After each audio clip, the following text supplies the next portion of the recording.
మొట్టమొదటిసారిగా నాలుగోసారి ముఖ్యమంత్రిగా ప్రమాణ స్వీకారం చేసిన తర్వాత హైదరాబాద్కు వచ్చాను. ఎన్టీఆర్ ట్రస్ట్ బిల్డింగ్కి వచ్చాను. నా ఆత్మీయులందరినీ ఒకసారి కలిసి అభినందనలు తెలియజేయాలి, కృతజ్ఞతలు తెలియజేయాలి అనే ఉద్దేశంతో ఇక్కడికి వచ్చినప్పుడు మీరు చూపించే అభిమానం చూస్తా ఉంటే నాకెంతో ఆనందం, నాకొక ఉత్సాహాన్ని కూడా మిమ్మల్ని చూస్తా ఉంటే ఇంకా ఎక్కువ చేయాలనే ఉత్సాహం వస్తా ఉంది. వేదిక పైన వేదిక ముందర ఉన్నటువంటి నాకు ప్రాణ సమానమైన తెలుగుదేశం పార్టీ కుటుంబ సభ్యులందరికీ పేరు పేరున మనస్ఫూర్తిగా నమస్కారాలు, అభినందనలు. ఈరోజు ఇక్కడ మొన్న ఎలక్షన్ లో కూడా మనం పోటీ చేయలేదు, కానీ కార్యకర్తలు చూస్తే ఎక్కడి నుంచి వచ్చారో నాకు తెలియదు, కానీ ఇంత పెద్ద ఎత్తున రాగలిగారంటే అది తెలుగుదేశం పార్టీ బలం. నేను వచ్చింది మీ అందరికి కూడా, మీరందరూ ప్రత్యక్షంగా పరోక్షంగా నా గెలుపు కోసం పనిచేశారు ఆంధ్రప్రదేశ్లో. అలాంటి మీ అందరికి కూడా ధన్యవాదాలు, కృతజ్ఞతలు.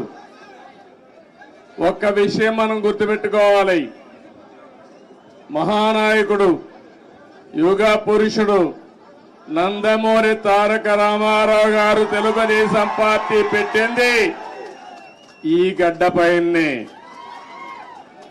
ఆ రోజు ఆయన ఆలోచించింది ఏదో రాజకీయాల కోసం రాలేదు, లేకుంటే రాజకీయాల్ని అధికారం కోసం వచ్చి ఉపయోగించుకోవని రాలేదు.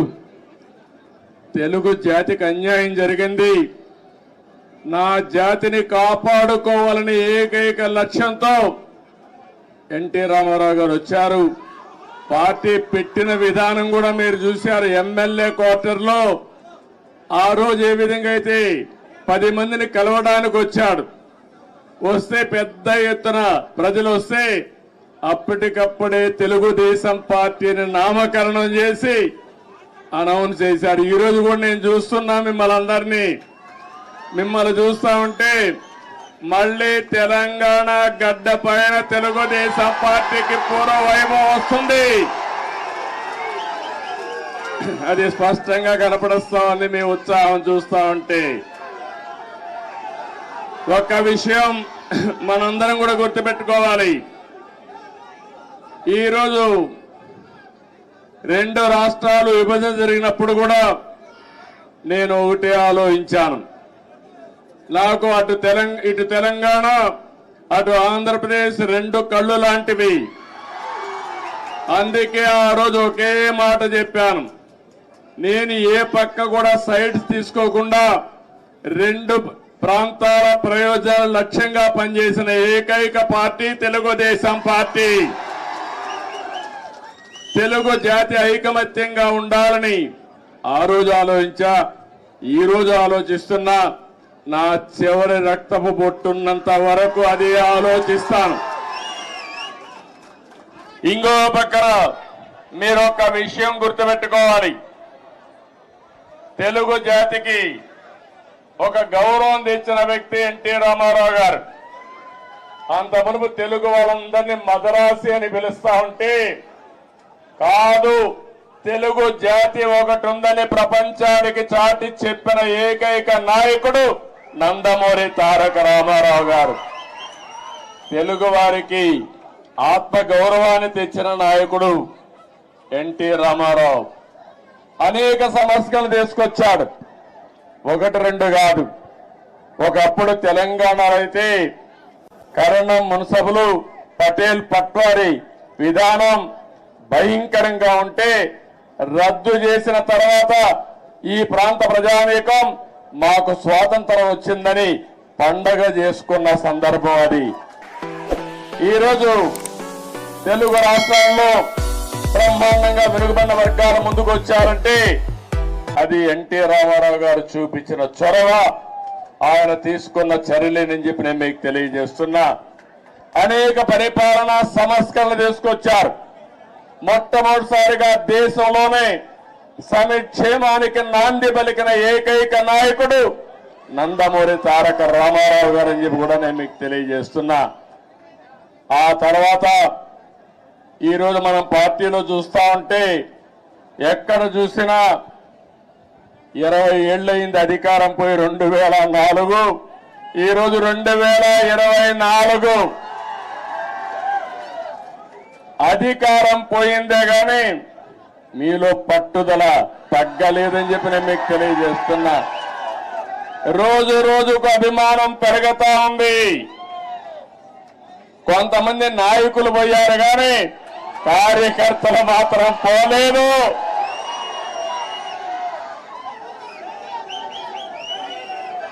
తెలుగు జాతి ఉన్నంత వరకు తెలుగుదేశం పార్టీ జెండా రెపరెపలాడుతుంది. ఇది ఎవ్వరు కూడా తుడిచి పెట్టలేరు. ఏ విధంగా అయితే నందమూరి తారక రామారావు గారు తెలుగు జాతి ఉన్నంత వరకు తెలుగు వారి గుండెల్లో ఉంటారో, అదే విధంగా తెలుగు జాతి ఉన్నంత వరకు పసుపు జెండా ఎగరతానే ఉంటుంది. అయితే ఈ సందర్భంగా మనం కొన్ని విషయాలు కూడా మాట్లాడుకోవాల్సిన అవసరం ఉంది. ఈరోజు మనం చూస్తే తెలుగు జాతి కూడా అనేక సంక్షోభాలు ఎదుర్కొంది. నేను కూడా తెలుగుదేశం పార్టీ నాయకులు కార్యకర్తలు కూడా అనేక సంక్షోభాలు ఎదుర్కొన్నాం. కానీ ప్రతి ఒక్క సంక్షోభాన్ని ఒక అవకాశంగా మలుచుకుని తిరుగులేని శక్తిగా తెలుగుదేశం పార్టీ ఎదుగుతూనే వచ్చింది. భవిష్యత్తులో కూడా ముందుకు పోతాదని చెప్పి నేను మీకు తెలియజేస్తున్నా. నన్ను జైల్లో పెట్టారు ఏ కారణం లేకుండా. కానీ ఆ రోజు హైదరాబాద్ లో మీరు చూపించిన చొరవ నా జీవితంలో ఎప్పుడూ మర్చిపోలేను.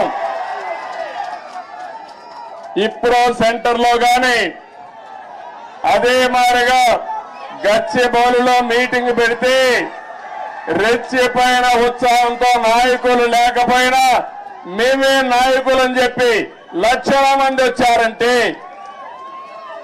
అది నా జీవితంలో ఎప్పుడూ జైల్లో ఉండి చూసి నేను చేసిన పనికి, నేను చేసిన అభివృద్ధి గుర్తుపెట్టుకుని నాకు సంఘీభావాన్ని తెలియజేశారంటే ఆ రోజే నేను అనుకున్నా నా జన్మ చరితార్థకమని.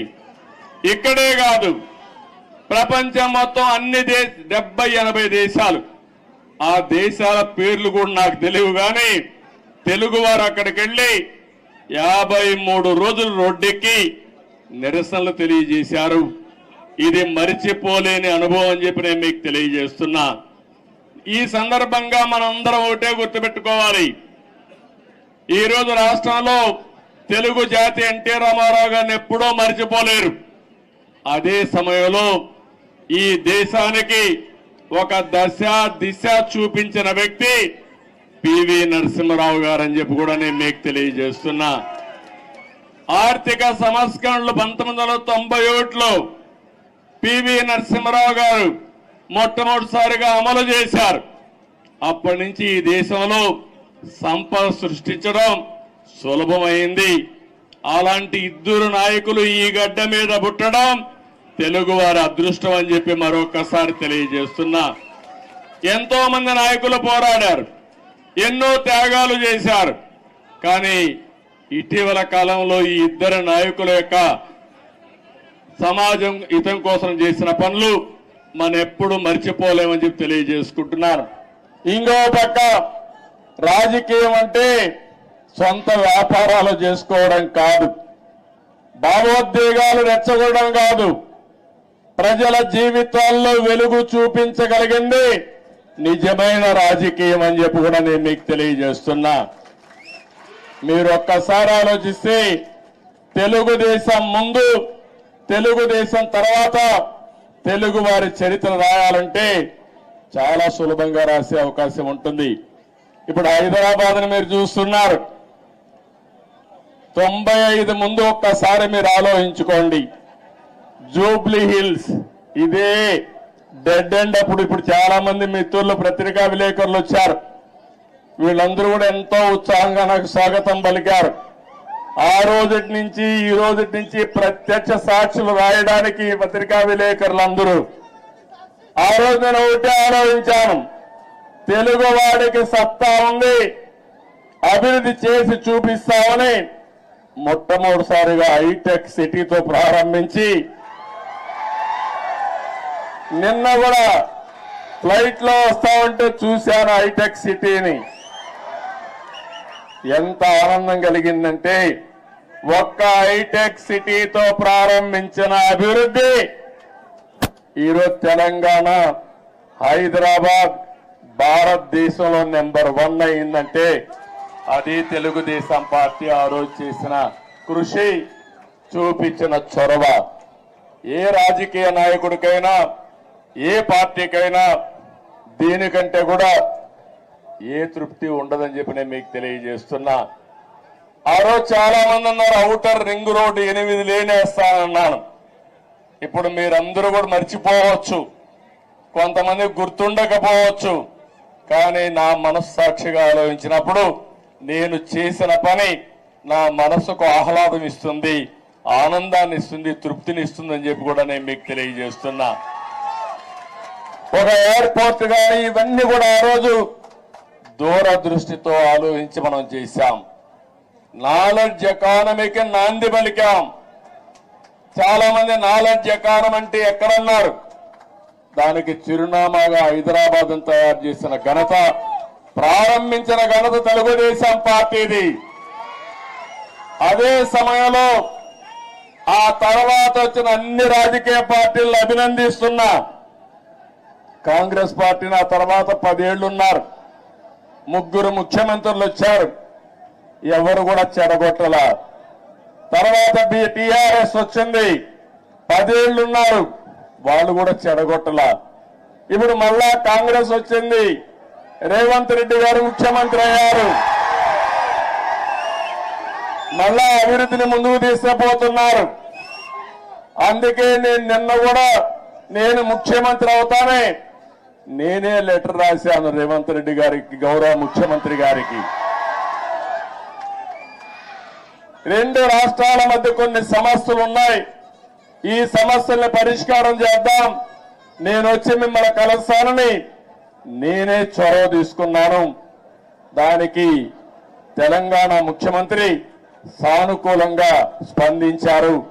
అందుకు ఈ సభ ద్వారా కూడా మనస్ఫూర్తిగా ధన్యవాదాలు తెలియజేస్తున్నాను. తెలుగు జాతి ఒకటి, అన్నదమ్ములు విడిపోతాం, విడిపోతే చిన్న చిన్న సమస్యలు వస్తాయి, భావోద్వేగాలు ఉంటాయి, కానీ అది శాశ్వతంగా ఉండకూడదు. ఎప్పుడైనా అన్నదమ్ములు విడిపోయినా బయట వాళ్ళు మన మీదకి వస్తే మన ఇద్దరం ఒకటేనని చెప్పి నిరూపిస్తామనా కాదా అని మిమ్మల్ని అడుగుతున్నా. ఆ ఐకమత్యం ఇక్కడ ఉండాల్సిన అవసరం ఉంది. మన జాతి ఒకటి, తెలుగు జాతి, మనం మాట్లాడే భాష ఒకటి, తెలుగు భాష.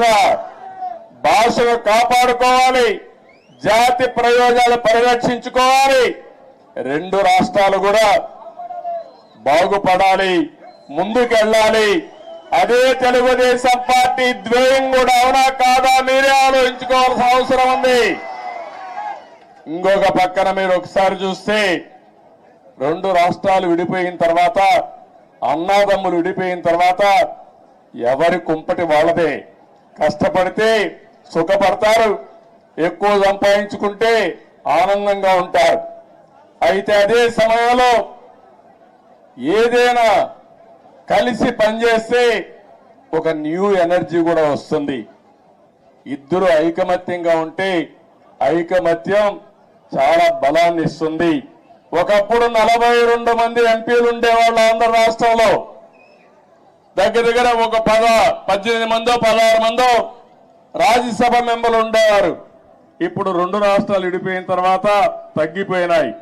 కానీ ఏ సమస్య వచ్చినా నేను ఒకటే చెప్తున్నాను, నాకు ఆంధ్రప్రదేశ్ అని తెలంగాణ కాకుండా 2 రాష్ట్రాల ప్రయోజనాలు, తెలుగు జాతి ప్రయోజనాలు కాపాడడానికి ముందరుంటాను. కొంతమంది ఆలోచిస్తున్నారు గొడవలు పెట్టుకుంటే సమస్యల పరిష్కారం అవుతాయని. గొడవలు పెట్టుకుంటే నీళ్లు రావు, సమస్యల పరిష్కారం కావు, అభివృద్ధి జరగదు, దానివల్ల లాభం కంటే ఎక్కువ నష్టం వస్తుంది. ఆ విధంగా కాకుండా ఎక్కడికక్కడ సానుకూలంగా చర్చల ద్వారా ఏదైనా సమస్యలుంటే పరిష్కారం చేసుకుని ముందుకు పోవడంలో 2 రాష్ట్రాలు కూడా ముందుకు పోవాల్సిన అవసరం ఉంది. ఇంకొక విషయం కూడా మనం గుర్తుపెట్టుకోవాలి, 2 రాష్ట్రాల్లో మనోభావాలు ఉన్నాయి.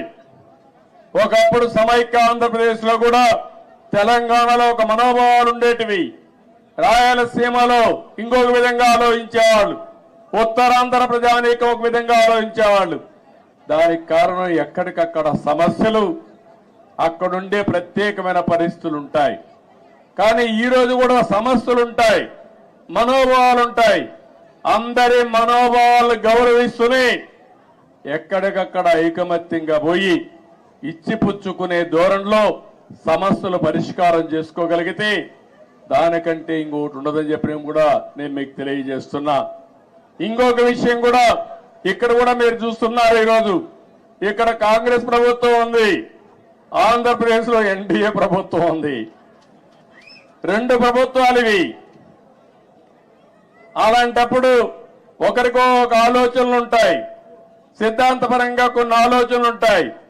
కానీ ఏ ఉన్నా తెలుగు జాతి ప్రయోజనాలు వచ్చినప్పుడు మాత్రం అందరం కలిసి పనిచేసుకోవాల్సిన అవసరం ఉందని చెప్పి కూడా నేను మీకు తెలియజేస్తున్నా. ఆ దిశగానే నిన్న చర్చలు జరిగాయి. ఆ చర్చలు చాలా వరకు ముందుకు తీసుకుపోతాయని కూడా నేను ఆశిస్తున్నా. కొంతమంది ఆలోచిస్తున్నారు ఆ ఆలోచనలు మంచివి కాదు. నేను ఒకటే చెప్తున్నా, ఆ రోజు కూడా ఇన్ని జరిగితే చాలా మంది చాలా విషయాలు మాట్లాడితే నేను చేసిన అభివృద్ధిని కూడా కొంతమంది వక్రీకరించి మాట్లాడారు.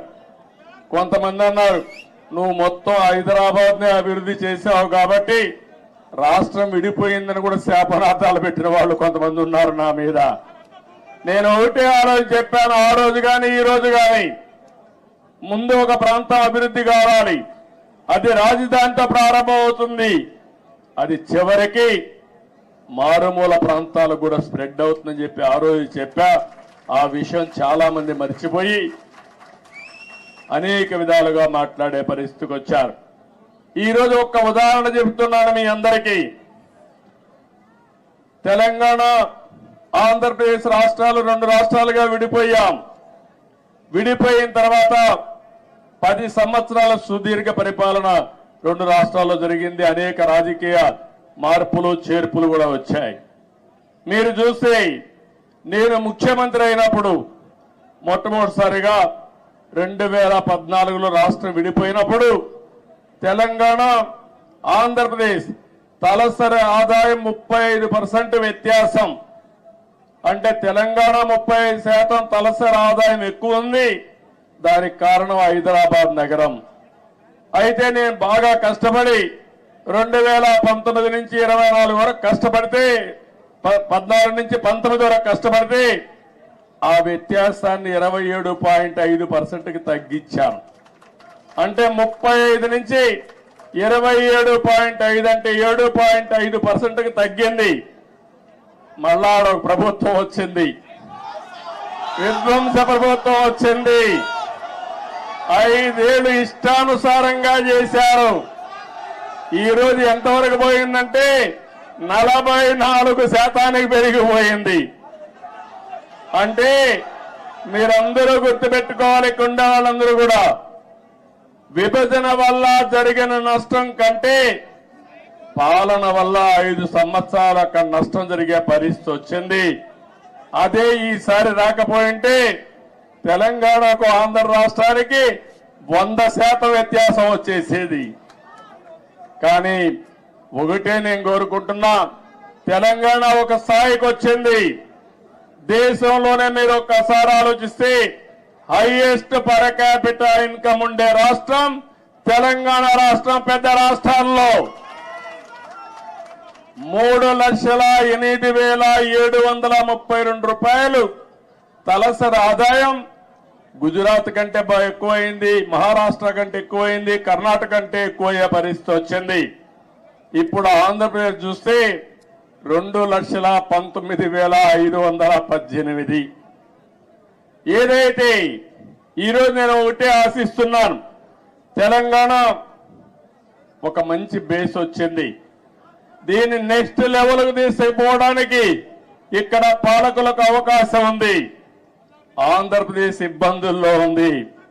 కానీ నేను ఒకటే చెప్పాను, ఇబ్బందులు అధిగమించి మళ్లీ ఆంధ్రప్రదేశ్ ను కూడా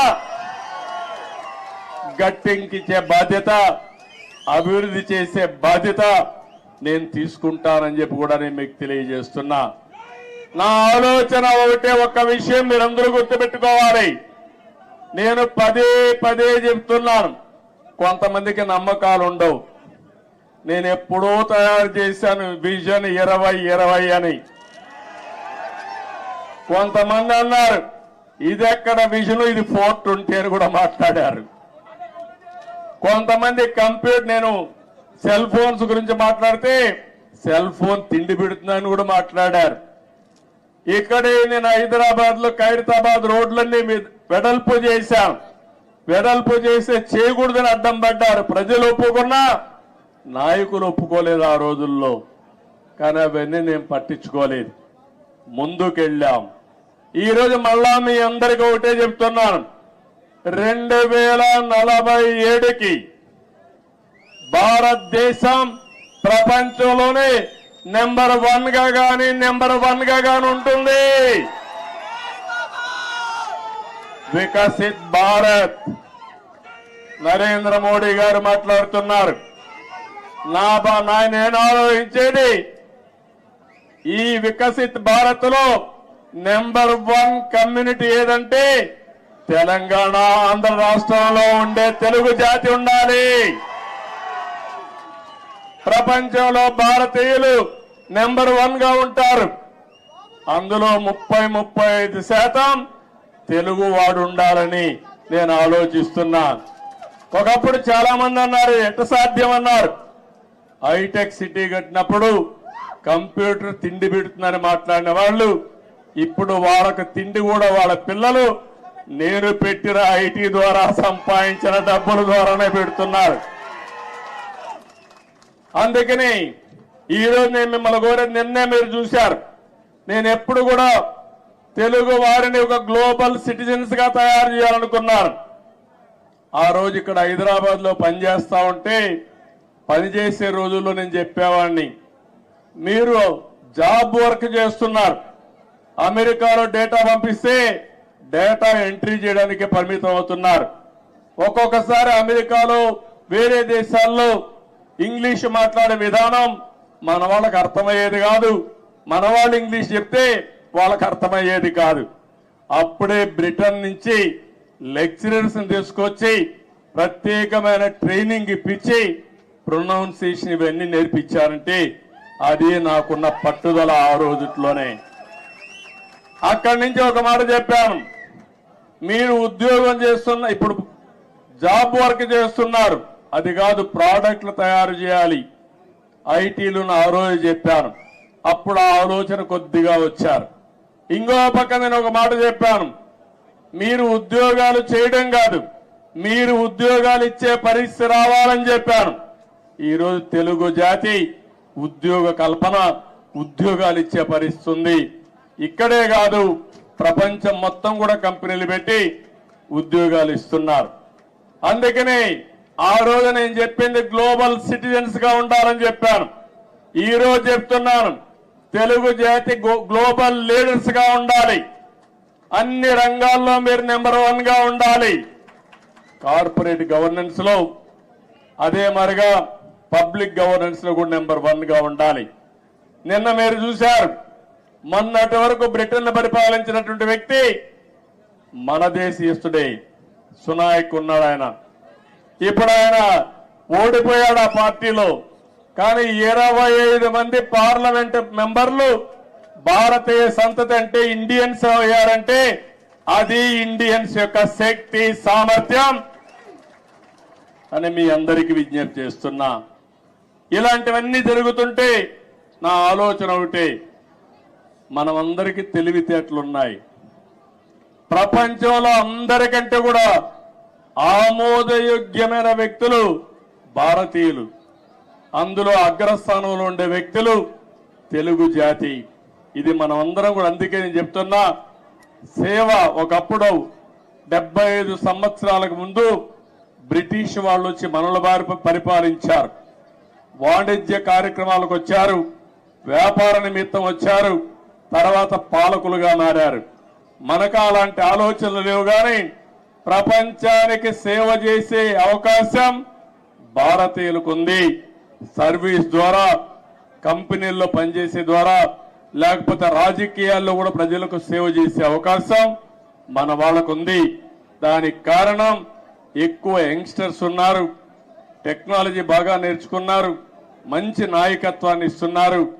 ఇవన్నీ కూడా ప్రోత్సహించి 2047కి ప్రపంచంలో 30% అగ్రస్థానంలో తెలుగు జాతి ఉండాలి.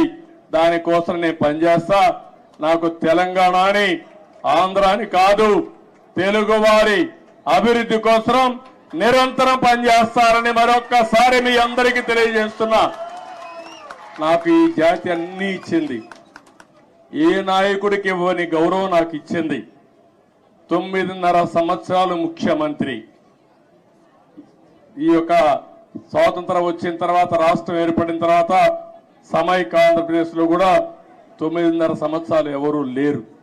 10 సంవత్సరాల అపోజిషన్ లీడర్ని.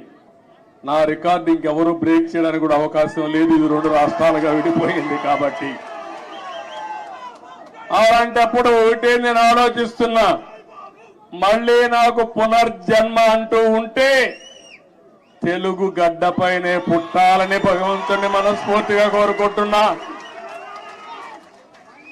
అందుకని నిన్ననే మనం ప్రారంభించాం. ఆ ప్రారంభం రాబోయే రోజుల్లో అధికార కమిటీలు వేసుకున్నాం. అదే మరి 2 రాష్ట్రాల సమస్యల్ని సామరస్యంగా చర్చల ద్వారా పరిష్కారం చేయాలని ముందుకెళ్ళాం. ఇంకా రాబోయే రోజుల్లో అవన్నీ ఒక దారికి తీసుకుపోయి, రాజకీయాలు ఎన్నైనా ఉండొచ్చు కానీ ఆ రాజకీయాలు జాతి ప్రయోజనాలే ముఖ్యంగా మనం పనిచేస్తే ఏ సమస్య ఉండదని చెప్పి కూడా నేను మీకు తెలియజేస్తున్నా. ఈరోజు మీరు ఒక్కసారి చూస్తే నేను తిరగని ప్రాంతం లేదు తెలుగు నేల పైన. ఆదిలాబాద్ మొదలుకొని శ్రీకాకుళం వరకు తెలియని గ్రామం లేదు, తెలియని ప్రజానీకం లేదు. అలాంటి ప్రజలందరినీ చూశాను. ఇప్పుడు కూడా అదే అనిపిస్తుంది నాకు. ఇక్కడికి వచ్చినప్పుడు మీ యొక్క ఎనర్జీ చూసిన తర్వాత, మీ ఉత్సాహం చూసిన తర్వాత, దీనికంటే ఏ నాయకుడైనా ఏమైనా కోరుకుంటామని అడుగుతున్నాను. మీరు నాకు అధికారాన్ని ఇచ్చారు. తిరిగి నేను సేవాభావంతో అనేక కార్యక్రమాలు చేశా. అది నా జీవితంలో దానికంటే ఇంకేం కోరుకునేది లేదు. కానీ నేను ఒకటే చెప్తాను, నా జీవితం ఉన్నంత వరకు, చివరి రక్తపు బొట్టు ఉన్నంత వరకు ప్రజలకు ఏం చేయాలో అవన్నీ చేస్తానే ఉంటాను. ఇప్పుడు నేను ఆలోచించే విధానం మీరు చూస్తే రాబోయే 30 ఏళ్లలో ఏం జరుగుతుందో ఇప్పుడే ఊహించి దానికి ఒక విజన్ తయారు చేసుకుని ముందుకు పోవాలనేది నా మనస్తత్వం. అందుకే ఈ సందర్భంగా నేను మిమ్మల్ని అందరినీ ఒకటే కోరుతున్నా. మీ తెలంగాణలో మా తమ్ముడు ఇప్పుడే చెప్తున్నాడు, మొన్న ఆంధ్రప్రదేశ్ లో ఎన్నికలు వచ్చాయి. ఎన్నికలు వస్తే నేను వినూత్నంగా ఆలోచించాను. ఈసారి అందరినీ సీనియర్స్ నే కాకుండా యంగ్స్టర్స్ తీసుకొచ్చాను. రీస్ట్రక్చరింగ్ ప్రారంభించాను. యువకుల్ని, ఉత్సాహవంతుల్ని, చదువుకున్న వాళ్ళని సామాజిక న్యాయమే ధ్యేయంగా పెట్టుకుని అందరినీ మంచి వ్యక్తులు తీసుకొచ్చాం. ఆ యొక్క ఇది మీరు చూస్తే బ్రహ్మాండంగా ప్రజలు కూడా బ్రహ్మరథం పట్టారు. తెలుగుదేశం చరిత్రలో ఇంత పెద్ద విజయాన్ని నేను ఎప్పుడూ చూడలేదు. 82, 84 ఆగస్టు క్రైసిస్ తర్వాత 85, తర్వాత 94, 99 ఎప్పుడూ చూడలేదు. ఒక సునామీ వచ్చింది. ఆ సునామీకి ఎక్కడికక్కడ అందరూ కూడా కొట్టుకుపోయే పరిస్థితికి వచ్చారు. అది చూసిన తర్వాత మా తమ్ముడు అంటున్నాడు, అంటే ప్రజాస్వామ్యంలో మీరు ఒక్క విషయం గుర్తుపెట్టుకోవాలి, రాజులు లేరు, నియంతలు లేరు. ఎవరైనా విర్ర వీగితే ఎక్కడికి పంపించాలని మీరే పంపిస్తారు. అందుకే నేను ఇప్పుడు కూడా చెప్తున్నా మా మంత్రులకి అందరికీ, అక్కడ విర్ర వేగొద్దండి, భూమి మీద నడవండి, ఆకాశం నడవద్దండి. ప్రజలకు మనం సేవ చేయాలి కానీ మనము ప్రజలకు సేవకులు కానీ పెత్తందారులు కాదు. ఆ విషయం గుర్తుపెట్టుకోమని అందరికీ ఎప్పటికప్పుడు హితబోధ చేస్తున్నా. అందుకే ఒక మాట అన్నాను నేను, సిబిఎన్ 95 2024 కాదు, సిబిఎన్ 95లో ఏ విధంగా పనిచేశాడో అదే విధంగా పనిచేస్తానని నిన్నే చెప్పాను. ఆ రోజుట్లో మీరు నాతో తిరిగిన వాళ్ళు ఇక్కడ ఈ గడ్డ మీద చూసుంటారు. 90 రోజులు తిరిగారు హైదరాబాద్ లో. ఆకస్మిక తనిఖీలు, తెల్లవారుజామున లేచి అందరి తలుపు తట్టి నిద్ర లేపి సమస్యలు తెలుసుకుంటూ పరిష్కారం చేసిన రోజులు అవన్నీ. అలాంటివి చాలా చేశాం. ఆ రోజు చేసిన కార్యక్రమాలే మీరు చూస్తే శ్రమదానం, అదే మరి జన్మభూమి, అదే మారిగా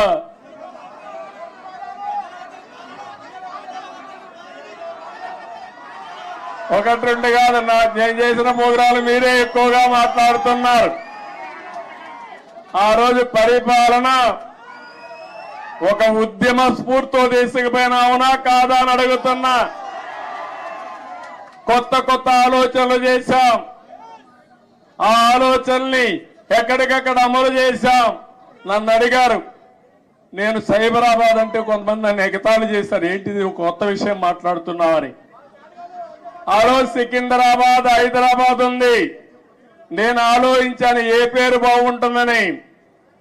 సరైన నేమం ఇన్ఫర్మేషన్ టెక్నాలజీ వచ్చింది, సైబరాబాద్ అని పేరు పెడదామని పెట్టి కడాన అమెరికా అధ్యక్షుడు బిల్ క్లింటన్ పిలిపించినప్పుడు నామకరణం చేశాం. మన టెక్నాలజీ ఆయన చూసి ఆ రోజుల్లోనే ఆశ్చర్యపోయాడు. ఒక హైదరాబాద్ లో టెక్నాలజీ ఇంత అడాప్ట్ చేసుకున్నారని. అది నా స్వార్థం కోసమో కొంతమంది స్వార్థం కోసం కాదు, జాతి ప్రయోజనాల కోసం మనం చేయడం జరిగింది. ఇక్కడుండే నాయకులందరికీ మీ అందరికీ ఒకటే చెప్తున్నాను, 20 ఏళ్లుగా అపోజిషన్ లో ఉన్నాం. తెలంగాణలో కూడా తెలుగుదేశం పార్టీ ఉండాలనా లేదా అని మిమ్మల్ని అడుగుతున్నా.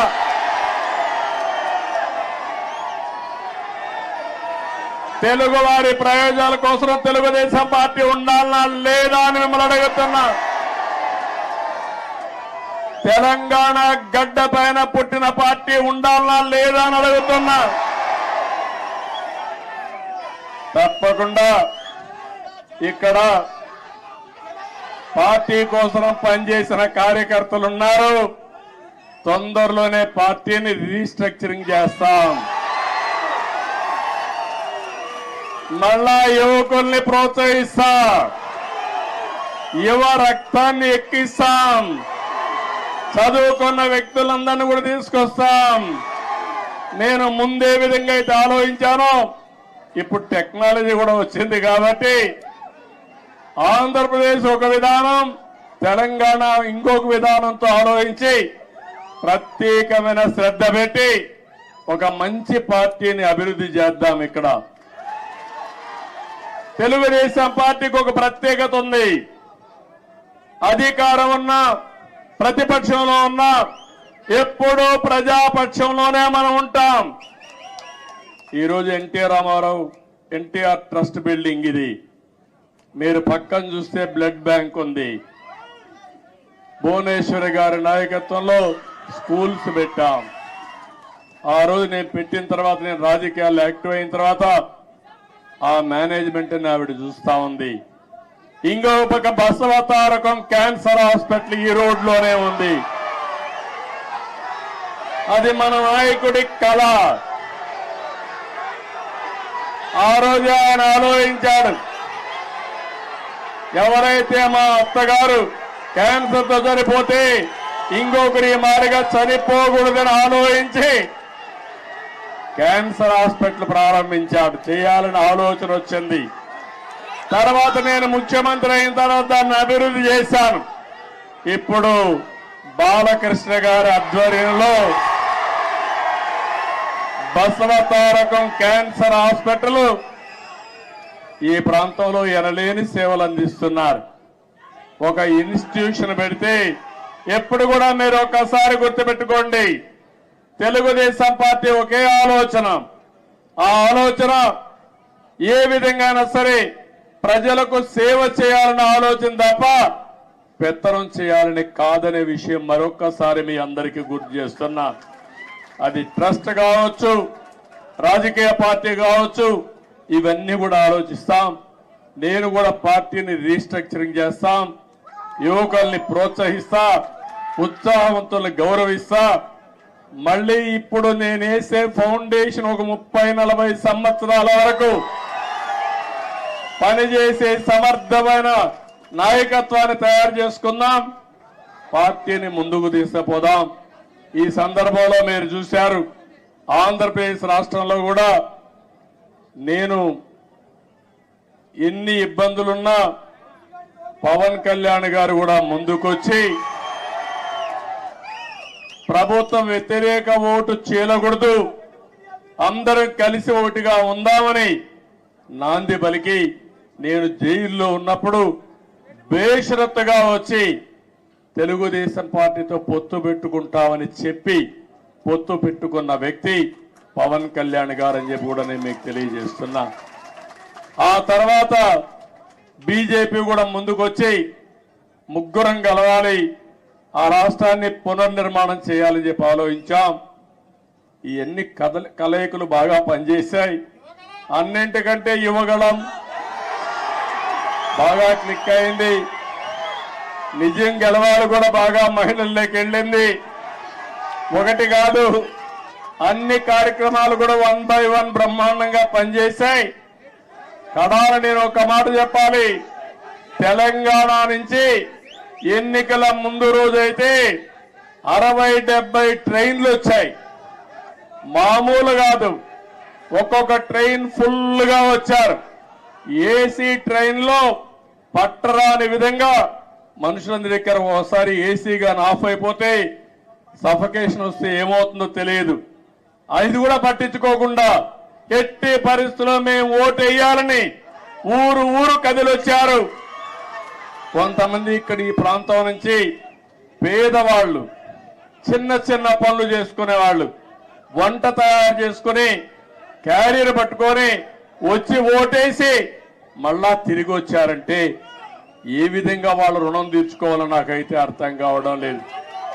చాలా మంది ఎన్ఆర్ఐలు అమెరికా నుంచి, ఆస్ట్రేలియా నుంచి, ఆఫ్రికా నుంచి, వివిధ దేశాల నుంచి లక్షల రూపాయలు ఖర్చు పెట్టుకుని ఒక ఓటేసిపోయారంటే, కొన్ని నెలలు ఇక్కడే ఉండి గ్రామాల్లో తిరిగి పనిచేశారంటే వాళ్ళందరి రుణం తీర్చుకోవాల్సిన అవసరం ఉంది. అందరి కలయిక, అందరం కలిసి పనిచేయడమే. మొన్న రాష్ట్ర ఎన్నికల్లో ఒక సునామీ వచ్చింది. ఈ సునామీ మా తమ్ముళ్ళు చెప్పినట్టు సైకోనే కాదు, అక్కడ ఉద్భూతం ఉంది. నేను ఎవరిని రమ్మని అడిగితే వాళ్ళు అంటున్నారు మీరు బాగానే ఉంది, మీ మీద మాకు నమ్మకం ఉంది, మీకు ట్రాక్ రికార్డు ఉంది, కానీ మీ రాష్ట్రంలో ఒక భూతం ఉంది. ఒకవేళ వస్తే మళ్ళీ మీ ప్రజలు ఎప్పుడైనా ఆలోచిస్తే మళ్ళా ఆ భూతం ముందుకు వస్తే మేమేమవుతామని అడిగే పరిస్థితికి వస్తున్నారు. నేను చెప్పాను ఆ భూతాన్ని పూర్తిగా భూస్థాపితం చేసే బాధ్యత తీసుకుంటాం. రాష్ట్ర ప్రయోజనాలే ధ్యేయంగా పనిచేస్తాం. ఆ రాష్ట్రంలో మీరు చూస్తే రాజకీయాల్లో అర్హత లేని వ్యక్తులు రాజకీయాల్లోకి వస్తే ఏం జరుగుతుందో దానికి నిదర్శనం మొన్న 5 సంవత్సరాలు. ఇప్పుడు నేను నిరూపించాల్సింది రాజకీయాల్లో ఎలాంటి వ్యక్తులు మంచి వాళ్ళు ఉంటే ఏం జరుగుతుందో అది నిరూపించే సమయం వచ్చిందని చెప్పి కూడా నేను మీకు తెలియజేస్తున్నా. ఎక్స్పెక్టేషన్స్ ఎక్కువగా ఉన్నాయి. ఆకాశంలో చాలా మంది ఈ రోజే అయిపోవాలని కూడా ఆలోచిస్తున్నారు. కానీ అక్కడ ఖజానా చూస్తే ఖాళీ అయిపోయింది. పనిచేసే వ్యక్తులు కూడా లేరు. అన్ని సమస్యల సుడిగుండంలో ఉన్నాం. పర్వాలేదు, భగవంతుడు ఎప్పుడు నాకు ఒక ధైర్యాన్ని ఇస్తాడు. ఎప్పుడు కూడా సంక్షోభంలో అవకాశాలు వెతుక్కోవడం నా నైజం. తప్పకుండా మళ్ళా అలాంటి అవకాశాలు ఎదుర్కొని ఎక్కడికక్కడ ముందుకు పోతాం. 95లో అదే జరిగింది. హైదరాబాద్ లో కూడా ఆ రోజు జీతాలు ఇవ్వలేకపోయా. 2004 కంత బెస్ట్ ఎకానమీగా తయారు చేశాం. కష్టాలు తెలిసిన పార్టీ తెలుగుదేశం పార్టీ, ప్రజల ఇబ్బందులు తెలిసిన పార్టీ తెలుగుదేశం పార్టీ. ఇవన్నీ చేస్తామని చెప్పి తెలియజేసుకుంటూ మరొకసారి మీ అందరినీ మనస్ఫూర్తిగా అభినందిస్తున్న ఇక్కడ మీడియా కూడా ఉన్నారు. మాకు సీట్లు లేకపోయినా, ఎన్నికల్లో పోటీ చేయకపోయినా, ఎప్పుడొచ్చినా మా పార్టీ విషయాలు కానీ నన్ను కానీ బాగా ప్రొజెక్ట్ చేసిన మీడియాకు కూడా మనస్ఫూర్తిగా ధన్యవాదాలు. ఇక్కడ కూడా కొన్ని ఉంటాయి, మీడియాలో కూడా బాధ లేదు. ఏది వాస్తవం అవి చెప్తే సరిపోతుంది. కొంతమంది కావాలని ఇప్పుడు కూడా వక్రీకరించి చేస్తూనే ఉన్నారు. ఏం బాధ లేదు. నేను కూడా ఎంతమంది వక్రీకరించి మాట్లాడినా ప్రజలకు మిమ్మల్ని అందరినీ కూడా స్ట్రైటన్ చేసి మేము జవాబుదారీతనమే కాదు మీడియా కూడా జవాబుదారీతనం తీసుకుడిగా చేయాల్సిన బాధ్యత ఈ ప్రజాస్వామ్యంలో ఉంది. అది కూడా చేద్దామని చెప్పి తెలియజేసుకుంటూ మరొకసారి మీ అందరూ ఒక్కొక్కరే కలవాలనుకుంటారు కానీ సమయం లేదు, ఏమనుకోవద్దండి. సమస్యలు కోకొల్లలు ఉన్నాయి. ఆ సమస్యలన్నీ పరిష్కారం చేయాల్సిన బాధ్యత నాకుంది. తొందరలోనే మళ్ళీ వస్తా, పార్టీ ఆఫీసులు టైం ఇస్తా, అందరితో కలుస్తా. ముందు అక్కడ సెట్ చేసి మళ్ళా మీ దగ్గరకు వచ్చి ఎప్పటికప్పుడు మీకు అందుబాటులో కూడా ఉంటానని చెప్పి తెలియజేసుకుంటూ మరొక్కసారి ఈ రోజు మీ ఉత్సాహం చూశాను, అభిమానం చూశాను. నా జీవితంలో ఎప్పుడూ మర్చిపోలేను. ఇవన్నీ ఒక్కొక్క నాయకుడికి ఒక్కొక్క సమయంలో మధుర స్మృతులుగా జ్ఞాపకం ఉంటాయి. నేను ఎవరిని ఈరోజు రమ్మని కూడా పిలవలేదు, కానీ ఈ పార్టీకి ఇక్కడికి వచ్చి 10 మందికి ధన్యవాదాలు తెలియచేయాలనే ఉద్దేశంతో వచ్చా. ఆ సందర్భంగా ఇంత పెద్ద ఎత్తున వచ్చారు. మీ అందరికీ పేరు పేరున మనస్ఫూర్తిగా కూడా శిరస్సు వంచిన నమస్కారాలు తెలియజేసుకుంటూ మీకే కాకుండా తెలంగాణ మారుమూల ప్రాంతాల్లో ఉండే తెలుగుదేశం పార్టీ శ్రేయోభిలాషులందరికీ మనస్ఫూర్తిగా అభినందనలు, ధన్యవాదాలు తెలియజేసుకుంటూ అందరికీ నమస్కారాలు. జై హింద్, జై తెలుగుదేశం, జై తెలంగాణ.